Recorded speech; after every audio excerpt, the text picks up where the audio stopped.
In part 2 of our Project Pajero Flinders Ranges trip, we head up to Bunyeroo Gorge and Brachina Gorge. When you think of iconic Flinders Ranges landscapes, you think of Bunyeroo and Brachina Gorge, and also Bunyeroo Gorge and Brachina Gorge. If you're looking for that quintessential Flinders Ranges landscape, you need to go no further than Bunyeroo Gorge. It is that rolling hills down through the valley with the vista beyond of the mountains that sort of surround the valley. It's absolutely magnificent, and as you can see from the video here, the road itself was in perfect condition. There was a fair few corrugations on it, but it had been graded lately and it made the trip just beautiful.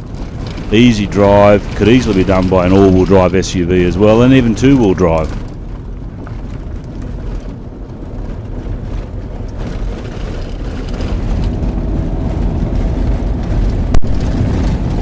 The entire trip is an easy afternoon's drive from Bunyeroo. That's exactly what we did. Headed up from Bunyeroo just a bit after lunch, up through Bunyeroo, Brachina, and it depends on who you talk to, whether it's a local or it's an outsider, they pronounce it differently. But again, beautiful drive, many places to stop and have picnic lunches or afternoon tea or whatever you want.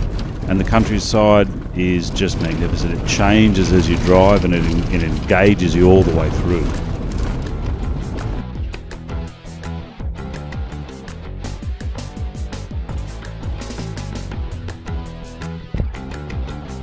Brachina Gorge has some of the oldest landscape on Earth. I mean, it was 600 million years old. It's hard to wrap your head around that when you're driving through the gorge itself and seeing all the rock formations, just how old it was. Luckily enough, there'd been a fair bit of rain recently in the Flinders, and it was pretty green everywhere we went, but it also made for a bit of water down through Brachina Gorge as well, which made the drive even more interesting.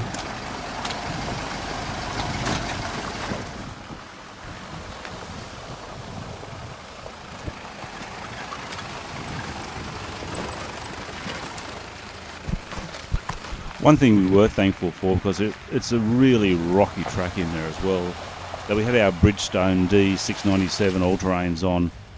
Even through all of this sharp rocks through here, there was no chipping or any sort of gouging of the tyres at all, and they handled the road beautifully, evened out a lot of the corrugations, and just made the trip very smooth.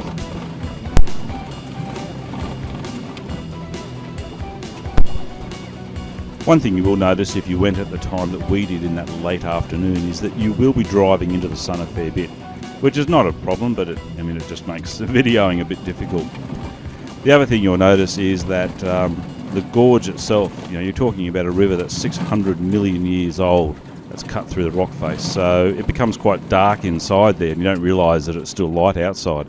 As we realised when we got to the end here, you can turn around and go back through the gorge as we did, or you can continue on and go through Blimman down the main highway and back through Arkaba Station, which is a bit of a round trip to Bunyeroo, but depends on how much time you've got left and what part of the countryside you want to see. We were heading up through the main road the next day, so we decided to go back through the central Flinders Ranges. As always, when travelling on dusk anywhere in about back Australia, keep an eye out for our little furry friends that hop across the road in front of us.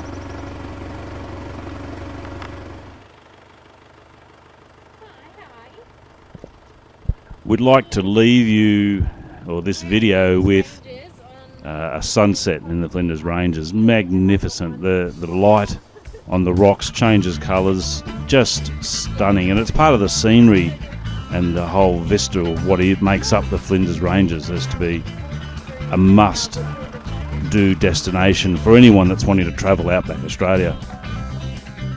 We're going to leave you now with the Flinders Ranges. Our next part of the trip is from Flinders to Birdsville, which we'll do another video for you very shortly. And hope you enjoy the colours and the rocks.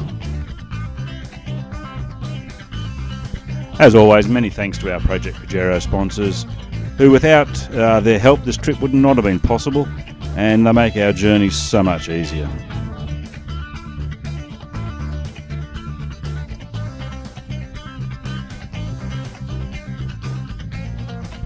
Well, that's it for the Flinders Ranges. We hope you've enjoyed the video. Thanks for joining us. We'll see you next time.